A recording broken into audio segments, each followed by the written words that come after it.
Хөдөлгөөн хорихгүй, аюулгүй. Хүүн даван органик материалтай бөгөөд бид маш эвтэй. Өнөөдөр ч тасглаа үнэхээр тухтай хэлээ шүү.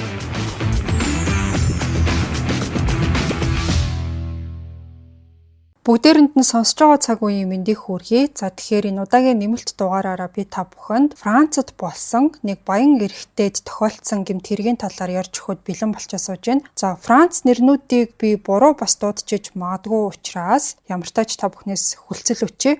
За үйл явдал одоогоос 16 жилийн өмнө буюу 2010 онд болж өнгөрсөн. За энэ хэрэг дээр яригдах гол хүнийг болохоор Алан Лелу гэдэг энэ хүн 61 настай 2010 оны 2 сарын 6-ны хагасаа өдөр Францын хойд хэсэгт байдаг Chartres гэдэг хотод байдаг нэг байшинд оройн хоол болохыг хүлээгээд байж исэн. Энэ байшинд болохоор 37 настай Александра Никола гэдэг нэртэй эмэгтэй өөрийнхөө 10 настай охинтойгоо хамт амьдардаг. Тэгээ амьдарч байгаа энэ байшинг нь болохоор Алан гэдэг өнөөдрийн гол яригдах хүн маань худалдаж авч өгсөн юм байна. Александра гэдэг эмэгтэй урд нь болохоор энэ Алан гэдэг хүний туслах нь байсан юм байна. Тэгээд олон жилийн турш энэ хоёр хүний харилцаа улам бүр ойртоод бараг л одоо ингээд аав охины харилцаа шиг дотн болсон. За одоо гэхдээ Аланы байгууллагт нь энэ эмэгтэй бол ажиллахаа болсон. Гэхдээ яг өөрт нь байшин аваад өгсөн болохоор Алан бол эднийхээр байнга орж гардаг, чадах зүйлээрээ тусалдаг. Бүр машин хүртэл авч өгөөд за гадагшаа антраа аялахт нь одоо мөнгөнд тусалцаа үзүүлдэг байсан. Ингээд ийм нэг мөнгөтэй бас өгөөмөр байсных нь одоо гол утга учир нь юу вэ гэхээр Алан болохоор Францад бол асар их ашиг олдог циркийн шоуны одоо тийм маш амжилттай нөлөө бүхий продюсер хүн юм байна. Тэгээд Францад бол олон одоо ийм байгууллагууд, компаниуд ажилчдынхаа жилийн эцсийн одоо баяртан зориулаад циркийн тоглолт одоо тийм бүхлээр нь захиалж баярлуулдаг байсан юм байна. Тэгээд Алан бол томоохон гэрээнүүдэд гарын үсэг зурдаг. Ер нь одоо энэ төрөл дээрээ бол нэлээд эрэлттэй хүн байсан гэж хэлж болно. За тэгээ ийм том хэмжээний ажил хийдэг байсан болохоор өөрөө бол тансаг офис энтертэй. Тэгээд тэр нь арай жоохон аслагдмал газар байдаг. Энэ хүний эхнэр нь болохоор Швейцарын хил орчмын газар нутагт бас л тийм тансаг байшинд амьдардаг байсан. За Алан болохоор ажил ихтэй байдаг гэсэн болохоор Европ даяар бол нааш цаашаага маш их одоо ингэж явах шаардлагатай байдаг байсан. Гэхдээ нэг талаараа энэ амьдрал төвөгтэй байхаас бол угаасаа гарцаагүй. Алан бол маш их одоо ядардаг байсан. Сүүлийн одоо жишээ нь 24 цагийн дотор гэхэд 2000 гаруй километр ингээд нааш цаашаага явцсан. Тэгэж яваад одоо үйлчлүүлэгчтэйгээ уулзаж шин жүжигчд хайж исэн. Тэгээ ядраад нөгөө Александра гэдэг эмэгтэйгэнд очиж нам гүм газар хэсэг амарч агаад сэтгэлээ сэргээхээр одоо очисон нь тэр байсан. За тэгээд энэ хүний талаарх бас хар бараа мэдээлэл ч гэсэн их байсан. За Алан болохоор Александра гэдэг эмэгтэйтэй дотн харилцаатай гэж одоо хамт ажилладаг хүмүүс нь боддог. За эхнэр нь ч гэсэн тэгэж боддог байхаа гэж Алан бол өөрөө боддог гэсэн юм.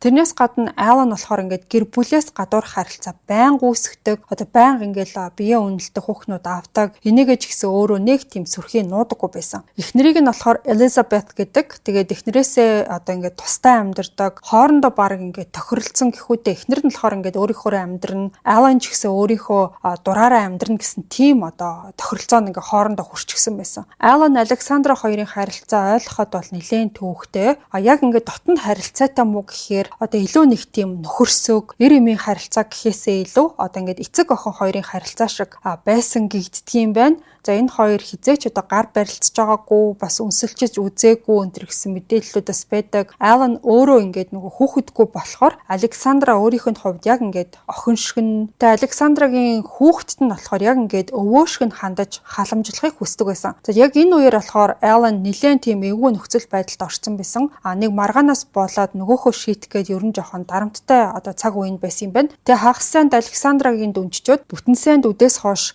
ахаад ажилдаа одоо явах хэрэгтэй байсан юм байна. За тэгээд оройн хоол болж тэр хоёр бол хоолоо идэнгээ ярилцж авах үеэр Алан ингээд ягаад ч юм Александрагийн урдных нь амьдралын талаар сөхөж яриад тэгээд тэрнээс нь болоод энэ хоёр бол ширүүхэн маргалдаж эхэлсэн. Зүгээр энгийн нэг маргаан энэ төр биш. Нөгөө хоёр ч ингээд бүр орилдож баахан хэрүүл хийгээд тэгээд эмэгтэй хувьд өнгөрсөн амьдрал нь бол нэлээд тийм өөрийнх нь хувьд бол эмзэг сэдв байсан маа. Тэгээд яасан бэ гэхээр энэ эмэгтэй болохоор залуу байхдаа Парис руу нүгээд тэгээд нэг залууд ингээд амар дурлаад нөгөө хүнтэйгээ одоо ингээд хамт амьдрахаар болоод хүүхэдтэй болсон. За тэгсэн чинь харамсалтай нь тэр одоо төрсөн хүүхэд нас бараад хайртай хүнтэйгээ одоо харилцаан ч гэсэн одоо бүтлгүүцсэн. Ингээ энэс хойш бол тэр ингээд одоо өөрийгөө гэмтээх ч юм уу ямар нэг байдлаар ингээд амьдралаа тэр чигт нь орвонгоор нь эргүүлэх тийм одоо хэцүүхэн зам руугаа орж эхэлсэн юм байна.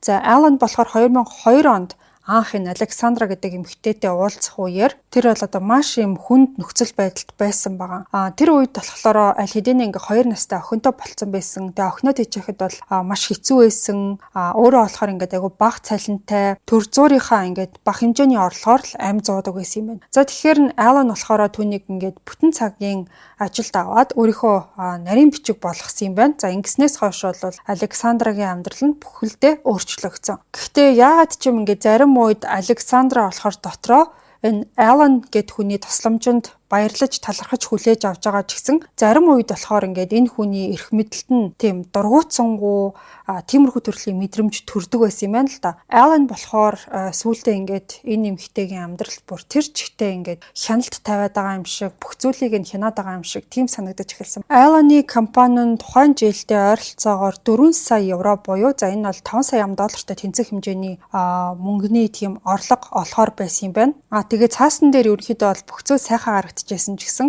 Алан дотроо бол маш их стресстэй байсан. Яагаад вэ гэхлээр тэр бол орлогынхоо ихэнхийг компаниудтай байгуулдаг гэрээнүүдээс олдог ч гэсэн яг ашигтай гэрээнүүдийн төлөө бол ганцаархнаа ингээд одоо өрсөлддөггүй байсан гэсэн. Өөр маш олон өрсөлдөгч нар бол байсан. За түүний хамгийн том өрсөлдөгч нь өөр нэг циркийн эзэн болох Мишель Деларио гэдэг хүн байсан маа. Сүүлд болохоор энэ Мишель гэдэг хүн нэг байгуулах гэсэн гэрээн дээр нь бүр алалцаад урд нь бас яг ийм байдлаар одоо ингээд гэрээхийн авах уу, надтай амтрах уу, чамтай амтрах уу иймэрхүү одоо өрсөлдөжсэн гэсэн үг шүү дээ. Яг ийм маягаар бол хоёр дарааллаж энэ Алан Мишелийг бол ялж исэн байгаа байхгүй юу. За тэгээ өөр нь ямар ч төрлийн бизнес дээр бол өрсөлдөөн гэдэг зүйл байдаг. Тэгээд энэ Мишель гэдэг хүн болохоор Аланыг ингээд хийх байгаа гэрээнүүд нь бүр ингээд зориуд өөрийг нь ондлоод яг өөрийнх нь хийх байгаа гэрээнүүдийг нь бүр ингээд булааж авч бизнесийг нь сүрүүлж байгаа юм шиг санагдаж эхэлсэн. Тэгээ ерөнхийдөө бол энэ хүний ингээд байгаа байдал нь одоо яг ямар зах зээл дээр ямар бизнес эрхэлж исэн, хэдийн хэмжээний мөнгөний эргэлтүүд дээр энэ хүн ажиллаж исэн гэдэг нь тодтоо бүхэнд одоо ингээд тодорхой болсон баг. За Алан болохоор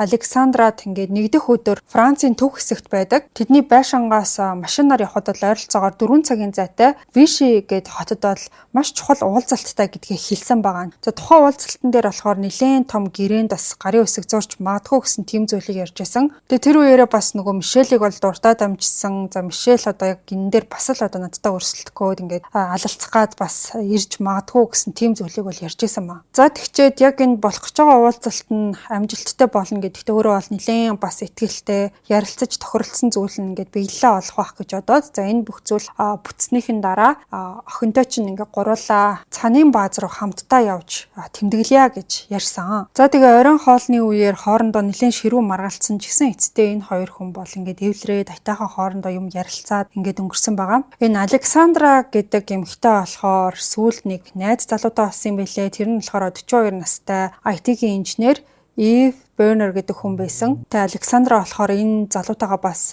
гэрлэж магадгүй тийм төвшөнд бүр хүрсэн байсан юм билээ. За ингээд ийм байдалтай хагасан өдөр өнгөрөөд Алан тэндээ хончоод за бүтэнсэн өдрийн одоо үдээс хойш гэхэд тэр бол машиндаа суугаад хотоос гараа явсан. За ингээд энэ өдрөөс 1 хоногийн дараа буюу 2 сарын 8-ны даваа гарагийн өглөө Аланы эхнэр Элизабет өөрийнхөө гэртээ кофе уугаад сууж байсан чинь утсан дугарсан. За тэгээ утсаа авсан чинь Аланы туслах Силви гэдэг хүн түн рүү ал залгсан байсан. За тэгээ Силви болохоор нэлээд тийм санаа зовсон байдалтай Элизабет нөхөртөөгөө ингээд ойрд холбоо барьсан эсхийг нь асуусан юм байна. За энэ нь бол нэлээд тийм сонин санагдчихсан. Яагаад гэхээр Алан болохоор ажлаасаа ингээд гинт алга болдог хүн бол огт биш байсан.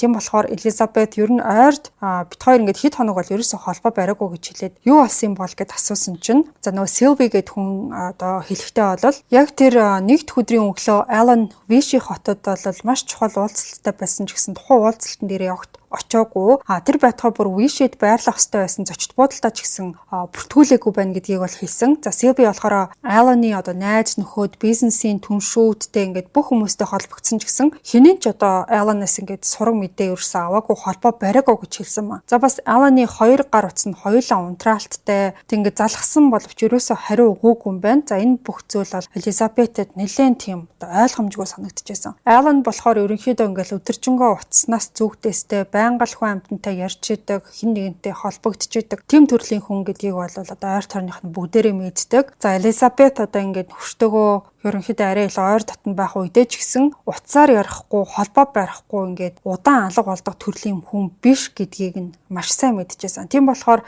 Элизабет нөгөө Сильвид болохоор ингээд залгасанд баярлаа. Би ингээд цаашид өөрөө ингээд ирж ямарч исэн холбогдоод нэг мэдээлэл аваатахъя гэж хэлээд утсаа тасалсан. За ингээд дараа нь Элизабет бол шууд эргэлзэхгүй цагдаа руу залгасан юм байна. За ингээд алга болчлоо гэж хамгийн анх одоо эхнэрлөөн залгаснаас хойш бүр 11 хоногийн дараа буюу 2 сарын 19-нд Францын хойд хэсэгт орших Chartres хотын захад байдаг нэг жижиг байшингийн хаалхыг бол залуухан цагдаа тогшсон байгаа. За тэр хүртэл бол Аланы хэргийг зүгээр л одоо нэг алга болсон хүний хэрэг гэж үзээд эхнэрийнх нь амьдардаг газрын цагдаа нар болохоор зүгээр энгийн байдлаар шалгаж исэн юм байна. Тэгээ Алан ерөөсөө олдохгүй ямар ч ингэ шинэ баримтууд гарч ирэхгүй байсан болохоор энэ хэргийг гэмт хэргийн хилцс рүү шилжүүлсэн юм байна. Учир нь гэх юм бол энэ нь одоо хулгайлагдсан ч юм уу эсвэл бүр тэрнээсээ ноцтой зүйл байж магадгүй гэж цагдаа нар бол үзэж эхэлсэн. За тухайн одоо хаалга тогшсон цагдаа болохоор Алан алга болохоос өмнө хамгийн сүүлд байсан газар бол яг тэр Chartres хотын байшин байсан болохоор тэнд явж очисон. Тэгээ хаалга онгойлгосон хүн нь болохоор тийм туранхай шаргал хөстэй эмэгтэй хүн байсан. Цагдаа бол түүнээс та Александра Никола мөн үү гэж асуусан чинь тийм гэж хариулсан. Тэгээд өөрийнхөө ингээд яагаад ирснийгээ тайлбарласан чинь Александра болохоор шууд л одоо нэг нүүр нь ингээд ховс хийгээд айгүй тийм санаа зовсон байдалтай болоод цагдааг бол татгшаа ороод ирээ гэж хэлсэн маа. За тэгээ явж орсны дараа нөгөө цагдаа чинь одоо өрөөнүүдийг ажиглаж хараад байшин ерөнхийдөө бол цэвэрхэн байгаа ч гэсэн баг зэргийн эмх замбраагүй бага насны хүүхдийн тоглоомнууд бол энд тентгүй байсан. За тэгээ хананд нь одоо ямар нэг төрлийн гэмтэл ч юм уу тавилга нь энд тэндээ эвдрэл гэх мэт ямар нэг тийм зодон хүчирхийллийн шинж тэмдэг байгаа эсхийгээс нөгөө одоо уулзангаа анхааралтай ажигласан. За гэхдээ тийм сэжигтэй зүйл бол ерөөсөө харагдаагүй. Тэгээ нөгөө Александра чинь ер нь айгүй тийм санаа зовсон байдалтай Алан яасан бол гэмтсэн юм уу аюулсалд орсон юм уу та нар одоо түүний талаар юу мэдж байгаа юм бэ гэсэн асуултуудыг асууж эхэлсэн. За харин нөгөө цагдаа болохоор толгоос ихсрээд одоогоор бол бидэнд мэдж байгаа зүйл маш бага байна. Би зөвхөн Алан хамгийн сүүлд хаагур явсныг тодорхойлохын тулд танаад ирсэн гэж тайлбарласан. За тэгээд тэр бол Александрагаас Алантай хамгийн сүүлд уулзсан үеийнхээ талаар аль болох дэлгэрэнгүй ярьж өгөхийг хүссэн юм байна. За тэгээд цагдаа бол тэмдэглэлээ нямбаа бичиж явах зуур Александра санаж байгаа одоо бүх зүйлээ ярьж эхэлсэн маа. Тэр бол Аланыг өөрт нь ингээл бараг л яг одоо төрсэн аав шиг минь одоо аавын минь орлож исэн юм шиг тийм хүн байсан гэж хэлээд Алан 2 сарын 5-ны Баасан гаргийн орой ирсэн гэж тайлбарласан. За тэр бол Баасан Бямб нэм гаргуудад тэнд байсан. Тэгээ нэм гарагт бол даваа гаргийн чухал хуулцлалтанд оролцохын тулд Виши хот руу явсан гэж хэлсэн. За тэгээ явснаас хойш холбоо бариагүй ч гэсэн энэ нь хэвийн зүйл гэж тэрийг бол тайлбарласан. Тэдний харилцаа огт тийм романтик биш. Зүгээр нэг тийм нөхөрсөг бие биендээ одоо аав охин хоёр шиг тиймэрхүү төрлийн харилцаатай байсан гэдгийг бол онцолсон. Тэгээд тэр хүн бол заавал ингээд байнга холбоо барьдаг төрлийн хүн биш. Энэ бол одоо гэр бүлийн харилцаан дээр ерөөсөө биш харин илүү юм дотн одоо найзуудын шиг төрлийн харилцаа гэж тайлбарлсан. За тэгээ цагдаа болохоор яриаг нь бичиж авах үедээ ингээд толгоогоо тохиод бүх хэлсэн ярьсан зүйлийг нь сонссон. За Александра болохоор ингээд асуусан бүх юмд нь одоо хариулаад бүх зүйлийг дэлгэрэнгүй яриад яг ингээд нүүрлөө харахад бол үнэнгээсээ санаа зовж байгаа юм шиг харагдчихсэн ч гэсэн цагдаа тэднийг бол огт тийм романтик харилцаагүй гэдэгт нь ер нь бол бараг итгээгүй гэж хэлж болно. Тийм болохоор явхаас өмнө тухайн байшин бүхэлд нь үзэж болох уу гэж асуусан. Нэг талаараа бол энэ нь одоо энэ Александра гэдэг эмэгтэйгийн хариу үйлдэлийг ажиглах зорилготой байсан. Хэрвээ одоо энэ эмэгтэй татгалзах ч юм уу жоохон тийм дургуулах юм бол илүү гүнзгий шалгах бодолтой байсан юм байна. За гисэн хэдий ч Александра бол шууд зөвшөөрөөд байшин бүхэлд нь ингээд тойрч яваад үзэж болно гэж хэлсэн. Үлдсэн өрөөнүүд ч гэсэн зочны өрөө үүдний хэсэгтэй адилхан энгийн за тэгээ сэжигтэй зүйл бол нэх их байгаагүй. Ингээд эцэст нь Александра цагдааг хаалга руу гаргаж өгөөд хэрвээ Алан ингээд ямар нэг байдлаар холбоо барих юм бол та бүхэнд би шууд мэдэгдэе гэдгээ хэлээд ингээд салцгаасан. Александрагийн гэрээс гарсны дараа тэр цагдаа бол ажлаа одоо нэгтнбай хийхийн тулд годамжаар явж айл айлаар ороод хөршүүдээс нь тухайн амралтын өдрүүдэд болон одоо сүүлийн хэдэн өдөр юу харж юу санаж байгаа гэдгээ хэлээд өгөөч гэж нэг бүрчлэн асууж гисэн. Ингэснээр бол Александрагийн хэлсэнтэй зөрөх зүйл байгаа эсхийг шалгахыг бол зорж исэн юм байна. За гэхдээ ихэнх хүмүүсийн яриа Александрагийн хэлсэнтэй бол таарч исэн. Алан үнэхээр тэр хавьд байнга ирдэг хүн байсан. Хид хідэн хүн тухайн амралтын өдрүүдэд бол түүнийг харсан гэдгээ санаж байсан. Тэдний хэлснээр ингээд онцгой тийм gooц, гойд гэдэг юм уу тэмцэжтэй зүйл бол огт ажиглагдаагүй гэж ярьсан. За ингээд эцэст нь бол цагдаа буцаж хилцдэрээ очоод Аланы хамгийн сүүлд зорж очих гэсэн газар болох Вишиг онцолсон тийм тайланг бол бичсэн байна. Дараагийн 7 хоногийн турш Виши хотын тэгээд Аланы эхнэр амьдардаг тухайн хотын цагдаа нар бол мөрдлөгийг үргэлжлүүлж явуулж эхэлсэн. Тэд нар бол Аланы гар утасны дуудлагын жагсаалт банкны данс кредит картын гүйлгийг нь шалгасан. Тэгсэн чинь 2 сарын 7-нд Александрагийн гэрээс гарснаас хойш бүр ямар ч тийм идэвхтэй хөдөлгөөн энэ байгаагүй гэдэг нь тогтоогдсон. Бас түүний бизнес хамтрагчид найз нөхөдтэй нь ярилцсан ч гэсэн хинч бол түүнээс сурах чимээ сонсоогүй байсан. Тэгээд цагдаа нар Аланы унж явсан Audi Q7 машины GPS мэдээллийг авах хүсэлтийг бол Audi компанид илгээсэн юм байна. Мөрдөн байцаагчид болохоор Алан өөрөө ингээд зориуд алга болсон байх магадлал бас байгаа гэдгийг бол үгүйсгээгүй. Тэр хүн болохоор баян тэгээд маш өргөн хүрээний холбоо сүлжээтэй хүн байсан болохоор өөрөө хүсэх юм бол алга болох боломжтой. Хэрвээ тийм байсан бол түүнийг олох бол маш хэцүү байх болно гэж бодож байсан. Гэхдээ бүхэл ингээд хөдөлгөөнөө бүртгэдэг машин нуугдах нь бол мэдээж айгүй хэцүү. Тийм болохоор Алан бол сайн дураараа алга болсон, осолд орсон, эсвэл гэмт хэргийн золиос болсон хэсгээс үл хамаарч түүний машиныг олох нь бол хамгийн түрүүний чухал асуудал байсан. 2010 оны 2 сарын 26-нд Алан ингээд алга болсноос 19 хоногийн дараа мөрдөгч Pierre Martin Францын Orléans хотын нэг автомашины зогсоолд Аланы саарал өнгийн Audi Q7 машины урд нь бол зогсож исэн. Audi компаниас ирсэн GPS мэдээлэл бол хэд хоногийн өмнө тухайн мөрдөгчийн мэдээлэлт нь бол очсон юм байна. Тэгээд тэднийг нэлээд гайхшруулсан газар руу бол хүргэсэн байгаа. Алан бол хамгийн сүүлд Францын Chartres гээд хотын ойролцоо байдаг Александрагийн гэрээс гараад Виши хот руу яг ажлын уулзалтанд явсан уу энэ гэдэг нь бас нэлээд тодорхойгүй байсан. Гэхдээ түүний машин болохоор нөгөө тэр Chartres гээд бас нөгөө Вишид ч гэсэн олдоогүй юм билээ. Харин энэ хоёр хотын яг дунд нь байрладаг Orléans гээд хотын галт тэрэгний буудлын зогсоолоос олдсон юм байна. Энэ нь болохоор цагдаа нарт тэр бол зорьсон газрынхаа хагас хүртэл яваад гинэд зогссон юм шиг тийм сэтгэлдлийг төрүүлж исэн. Машиныг нь олсны дараа тэд нар бол эхлээд 2 хоног ажиглалт хийгээд Алан эсвэл өөр хэн нэгэн тухайн машин дээр яваад очих хэсгийг нь хүлээж исэн. Тухайн зогсоол нь бол нэлээд тийм аюултай бүсэд байрладаг, хүчирхийллийн хэрэг, биеийн үнэлэлт элбэг гардаг тийм газар байсан юм байна. Тийм болохоор ямар ч хүн машиныг эвдэлж орох, эсвэл өөр зүйл хийх магадaltaй байсан болохоор ажиглах нь зүйтэй гэж үзсэн. Гэхдээ хин ч ирээгүй болохоор эцэст нь бол машиныг чирч авч явж агаад тэгээ өөр нэг талбайд байрлуулж агаад шүүх шинжилгээний багт бол хүлээлгэж өгсөн. Мөрдөгч Мартин болохоор энэ үйл явцыг ажиглахаар тэнд бас байж исэн ба. Шинжээчид бол машиныг тойрч шалгаад гадна талаас нь зураг аваад хурууны хээ илрүүлэх ажиллагаа бол явуулсан. Машины гадна талд бол ямар нэг эвдрэл гэмтэл энэ төр огт харагдаагүй. Бас эвдэлж онгойлгохыг оролцсон уулмөр ерөөсөө байгаагүй. Тэрнээс гадна Аланы цүнх ачаа тийш нь бол машин дотор нь хിവэр байсан. Энэ нь бол машины хулгай антартай ерөөсөө хамааралгүй гэдгийг нь бол илтгэжсэн. Тэгээ шинжээчид машины хаалгануудыг нь онгойлгож дотор талаас нь бол хурууны хээ хайж эхлэх үеэр салон нь бол хитрхи тийм цэвэрхэн байсан. Ямар нэг хүчирхийлэл болсон гэх тийм уулмөр ерөөсөө байхгүй. Ингээд мөрдөгчд бол бүр бүх зүйл ойлгомжгүй юм шиг санагдаж эхэлсэн ба. Ингээд хэдэн минут өнгөрч машины дотор талыг нэгт шалгасны дараа нэг шинжээч бол жолоочийн талын товчийг дараад хойдлын багажийн хэсгийг онгойлгосон. Ачааны хэсэг бол нэгдэх үед мөрдөгч Мартин арт тал руу нь очиж дотор нь юу байгааг харахаар шагаасан. Тэнд нь болохоор нэг тийм ягаан даавнд ороосон маш тийм том бөөрийнхий зүйл байсан байгаа. Тэр дараа Мартин дотроо нэг л тийм муу ёрын юм шиг мэдрэмж төрөөд шинжээч болохоор бэлитэй гараараа даавууг татаад сүгсэн чинь Мартины болохоор таамаглаж исэн зүйл нь шууд батлагдсан байгаа.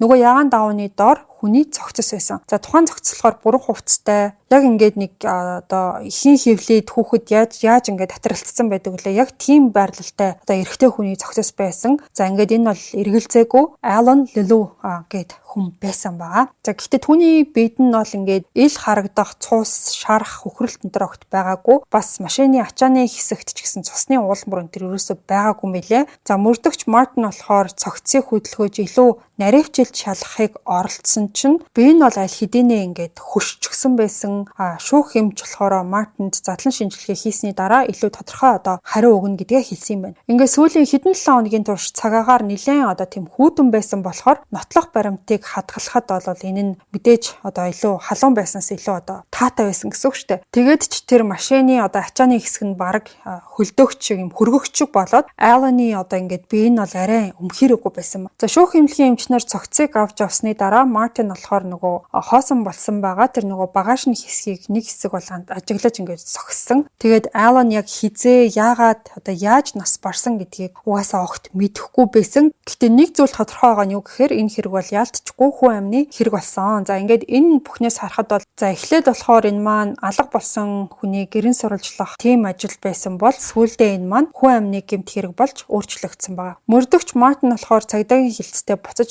шууд ажилдаа орсон. Алланы цогцос Орлеанс хотод олдсон болохоор энэ хүн тухайн хүн амны хэргийг мөрдөн байцаалтыг хариуцахаар болсон юм байна. За түүний эхний алхам бол урд нь бусад хилцүүдэд цуглуулсан бүх мэдүүлэг баримтыг нягтлж үзэх тийм ажил байсан. Тэгээ өөр нь эхнээс нь ингээд бодоод үзэхэд энэ хэрэг нэлээд тийм төвхтэй, олон сэжигтэнтэй, олон байршил хамарсан мөрдөн шалгалт болох нь тодорхой байсан. Аллан болохоор ажилласаа ерөөсөө салдаггүй, байнгын ингээд нааш цаашаага явсан тийм хөдөлгөөнтэй хүн байсан. Тэгсэн мөртлөө Орлеан гэдэг энэ хоттой ямар нэг тийм холбоотой ч юм уу, таньдаг хүн энд байдаг ч юм уу, тийм ерөөсөө биш байсан юм билээ. Тэгээ тэр болохоор нэг газараа удаан тогтдоггүй, хэд хоног байж байгаа л дараагийнхаа газар руу явдаг тийм төрлийн хүн байсан. За тэгээ их нэртэйгээ хамт ерөөсөө амьдардаггүй, офис, зочид буудал, бас нөгөө Александр Никола гэдэг эмэгтэй гэрийн хооронд ингээд явдаг тийм хүн байсан маа. Тэгээ мэдүүлгүүдээс нь харахад бол Александрагаас аль хэдийнэ байцаалт авсан гэдгийг нь олж мэдсэн. Тэгээ Аллан алга болохоосоо өмнөх амралтын өдрүүдийг тэдний гэрт өнгөрүүлсэн гэдгийг мэдэж авсан. За ингээд Мартин мөрдөгчийн хувьд бол Александра Алланыг хамгийн сүүлд харсан гэрч болцоод байгаа. Өөрөөр хэлэх юм бол ингээд шууд сэжигтэн болж байна гэсэн үг. Гэхдээ Александрагийн хэлсэн 2 сарын 6-ны бүтэнсээ өдөр Аллан бол түүний гэрээс явсан гэсэн мэдээлэл нь машины GPS, гар утас, кредит картын баримтуудтай нь бол бүрэн таарч исэн. Тэгээ тэр болгоноос нь харахад бол Аллан үнэхээр яг тэр өдөр гэрээс нь гараад Орлеаны зүг явсныг нь баталж исэн. Тэгээ тэрнээс хойш гинэт холбоо тасраад бас ямар ч мөнгөн гүйлгээ энэ төр хийхэ болсон гэдэг нь харагдчихсан. Тэгэхээр яг тэр өдрөө алуулсан байхаа гэж үтсэн юм билээ. Солонгосын Happy Monday брендийн өөрөөсөө түлхэгчтэй органик хөвөн даван тампон аль бие усны эрхтэйгээр Монголд худалдаалагдаж эхэллээ. CEO-гийн бүх салбараас худалдаж авах боломжтой. Найдвартай хамгаалалт 5 тухыг танд мэдрүүлэн Happy Monday CEO-гийн бүх салбараас.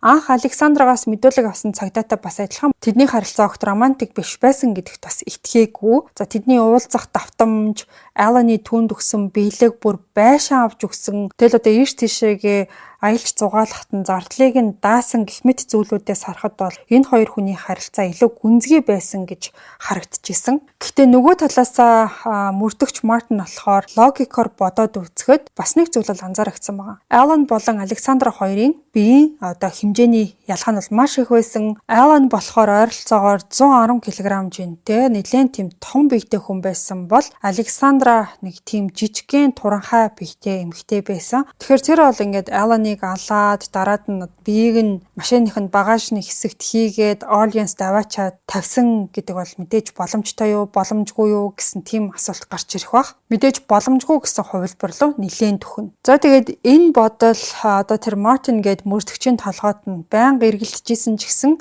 түүний анхаарлыг илүү татсан зүйл нь юу байсан гэхээр Алланы бизнесийн хамтрагчид бас түүний эхнэрээс авсан мэдээлэлсэн. За юуны төрөнд бол Аллан бол маш олон эмэгтэйтэй холбоотой харилцаатай байсан гэдгийг тогтоогдсон. Тэгэхээр тухайн бүх эмэгтэйчүүд, за бас тэдний нөхрүүд, найз залуучууд, за бусад ойрын харилцаатай хүмүүс бүгд сэжигтэн болж хувирна гэсэн үг.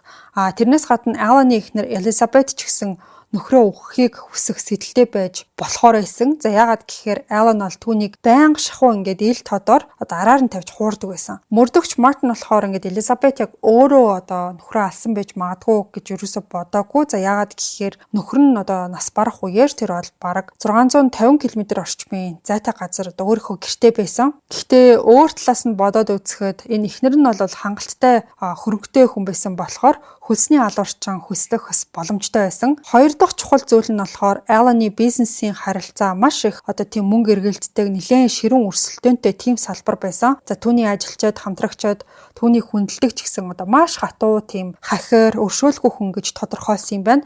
За тэр бол маш их тийм чанга, ширүүн, зан ааштай. Тэгээд циркийн салбарт аль хэдийн олон дайсантай болсон.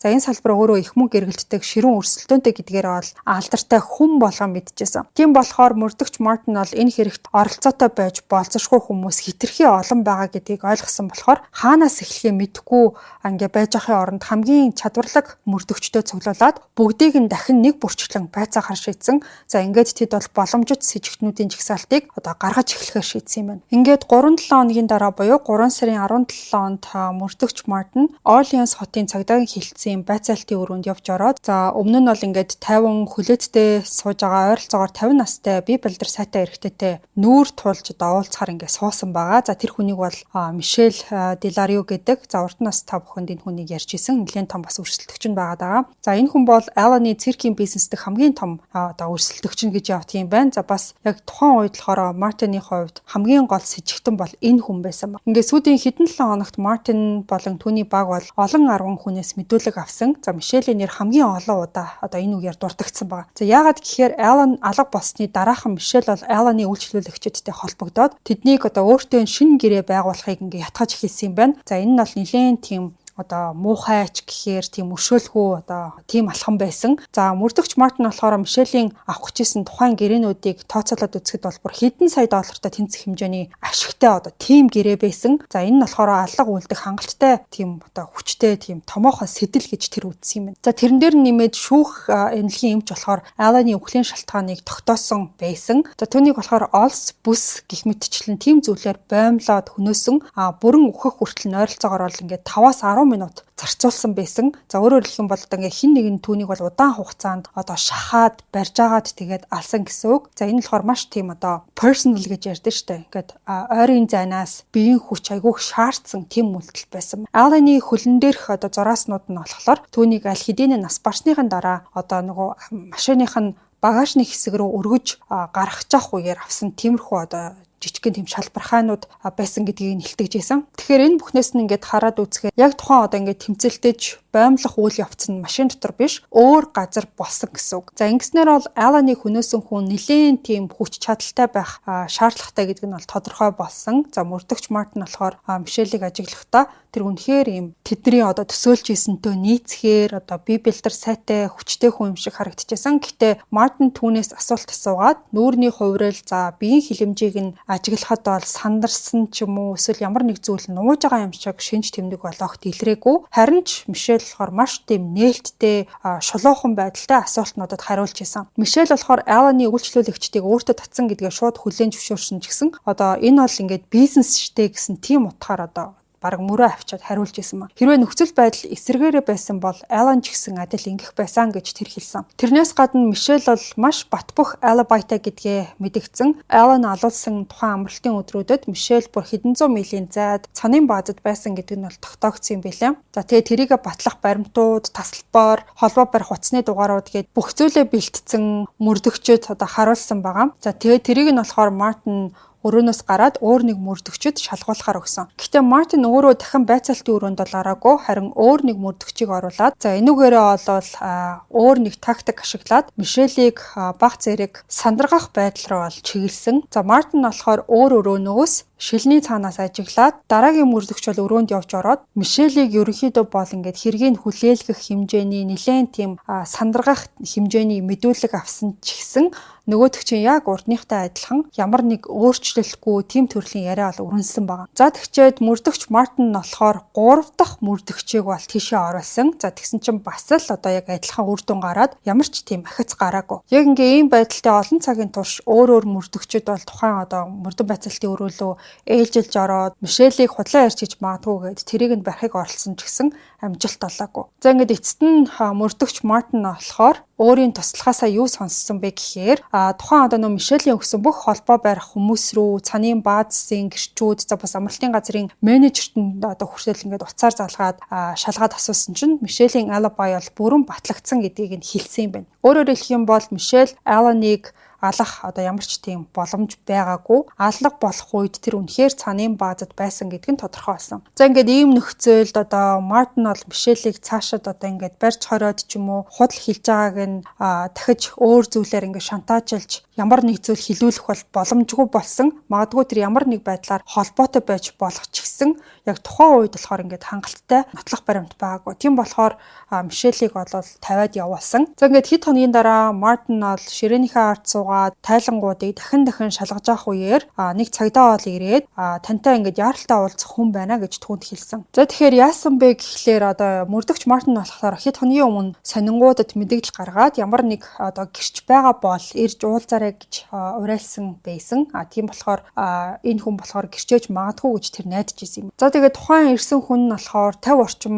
насны хар хувцастай гялалцсан хар гуталтай нүдний шилтэй тийм одоо эрэгтэй хүн байсан. Тэгээ анх бодохдоо ингээд магадгүй энэ одоо Аланы бизнестэй холбоотой тийм хүн байж болох юмаа гэж бодсон баг. За тэгээ ямар нэгэн юм хэлэх нь энэ төр гэл айгуу догтлж исэн чинь нөгөө хүн болохоор өөрийгөө би зүм бэлгтэн гэж хэлсэн юм байна. За тэгээ нэрийн нь болохоор Реми гэдэг. Мартин гээд одоо мөрдөгч болохоор юм зүм бэлэг энэ төр гэл нэг үздэг хардаг хүмүүс огт итгэдэггүй байсан юм байна л та. Тэгээ ийм хүнийг өөртөө нь уулзахыг зөвшөөрсөн тэр цагдаа нарт ч гэсэн ер нь дотроо жоохон дургуун хүрчээсэн. За тэгээд шууд л ингээд Ремид болохоор эрсэнд баярлаа. Гэхдээ надад ийм зүйлд гаргах цаг энэ төр ерөөсөө алга гэд яг явуулах гэсэн сүулдэ бол бодлоо өөрчилсөн юм байлаа. Тэгээ яагаад тэгэхээр энэ хэрэг дээр одоо энэ мөрдөгч Мартинд баг ямар ч дахиц энэ төр гараагүй Аланы машинаас олдсон шүүх шинжилгээний нотлох баримт ч гэсэн айгүй бага байсан. Ашиглах боломжтой хурууны ихээ энэ төр огт байгаагүй мэлээ. Харин цогцыг нь ороосон орны даун дээр ДНХ илэрсэн ч гэсэн тэр нь болохоор мэдээллийн санд байгаа ямар ч хүнтэй таараагүй. Бас одоо Мартины хамгийн их найдлага тавьж исэн бизнесийн шугамар хийсэн мөрдлөгч гэсэн өөртөө өгөөгүй. За Аланы одоо ингээд ойрын хүрээллийн за бас бизнесийн холбоотой хин нэгэн хөлсний алуурчин хөлсөлсөн гэх тийм нотлохоо олдоогүй мэн. За тэгээд түүний баг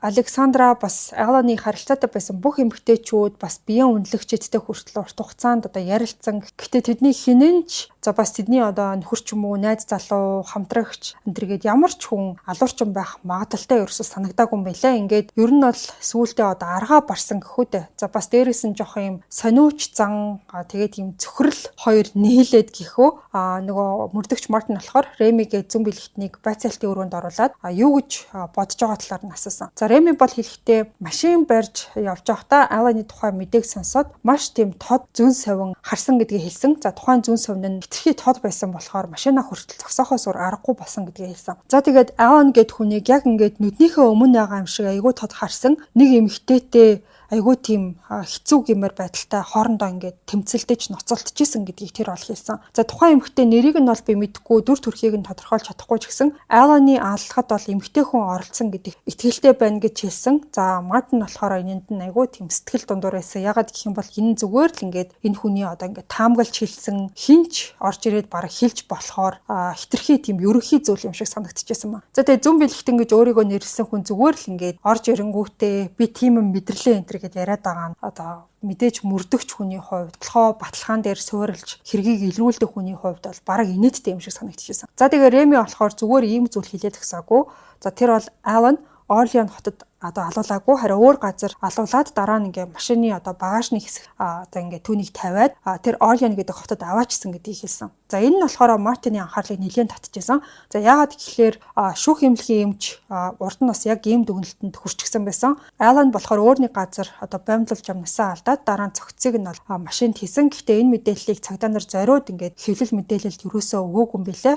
Учир нь гэх юм бол худлаа мэдээлэл өгч байгаа хүмүүсийг одоо яг ийм байдлаар ялгахын тулд яг тэр мэдээллийг нууцлж байсан. Тэгэхээр энэ Реми гээд зүм бэлгч ийм мэдээллийг яаж бас мэдсэн байх вэ? Гэхдээ мөрдөгч Мартин болохоор энэ нь зүгээр таамаг байсан байж магадгүй гэж бодсон ч гэсэн яг ингээд нөгөө одоо яриад исэн зүйл нь өөрсдийнх нь дүгнэлттэй таарад исэн болохоор Ремигийн ингээд бусад хэлсэн зүйлийг нь ч гэсэн бодоод хэлсэн. За тэр нь болохоор Алан нэг эмэгтэйтэй одоо тэмцэлтжсэн гэсэн тийм зүйл байгаад исэн. За Мартин гэхдээ энэ хувилбарыг ер нь бол бараг л авч үзээгүй. Ягаад гэхээр Алан өөрөө юм том биетэй хүч шаардаж одоо энэ хүнийг алсан болохоор эмэгтэй хүн хийсэн байх магадлал ер нь бол бага гэж үзчихсэн. Тийм болохоор тэр ихэвчлэн хүч чадалтай тийм эрэгтэй хүн хийсэн гэж бодож байсан. Гэхдээ одоо тэр бүх зүйлтэй бол эргэлзэж эхэлсэн.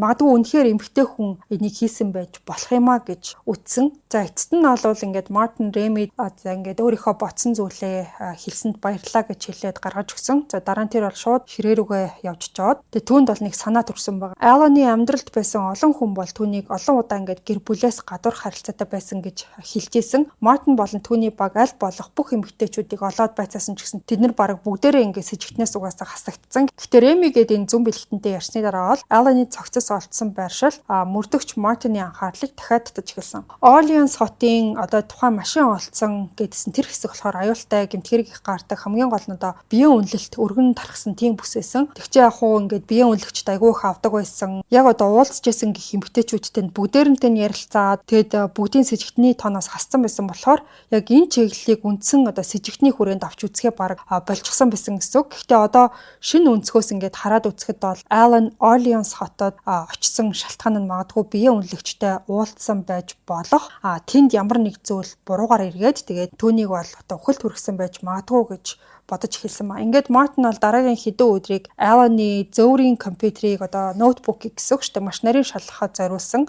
За шүүх шинжилгээний баг бол урд нь аль хэдийнэ мэйл бизнесийн баримтуудыг шалгаж ирсэн ч гэсэн Мартин болохоор арай жоохон өөр зүйлийг хайж ирсэн ба. Тэр бол Алан биеийн үнэлэгчүүдтэй холбогддог байсан бүхэл вебсайтуудыг нэг бүрчлэн шалгаад бараг бүх цаг үед уулзж ирсэн тэр эмэгтэйчүүдийн бүрэн жагсаалтуудыг гаргаж эхэлсэн. Энэ нь бол бүр урдныхаасаа илүү тийм урт жагсаалт байсан. Олон 10 нэр тэгээ профайлууд гарч ирсэн. Мартины олж мэдсэн хүн болгоныг багийнх нь тэмдэглэж аваад аль болох олон эмэгтэйтэй уулзаж ярилцахыг үүрэг даалгавар болгож өгсөн. За гэхдээ шалгах явцад нэг зүйл бол тодорхой болсон байна. Аланы уулздаг байсан тухайн эмэгтэйчүүдийн аль нь ч бүр Орлеан хоттой холбоогүй байсан. Бас тэд бол Алантай ноцтой асуудалтай байсан гэх тийм шинж юусоо илрээгүй. Ерөнхийдөө бол ингээд нөгөө лаптопыг үзэхэд штэ ямар нэг хэцүүхэн харилцаа энэ төр юусоо байхгүй байсан. Гэтэ Мартин улам гүнзгий ухааж цаг хугацаагаар ингээд улам хоош ухсаар агаад эцэст нь бол нэг шинэ профайл олсон. За тэгээд тухайн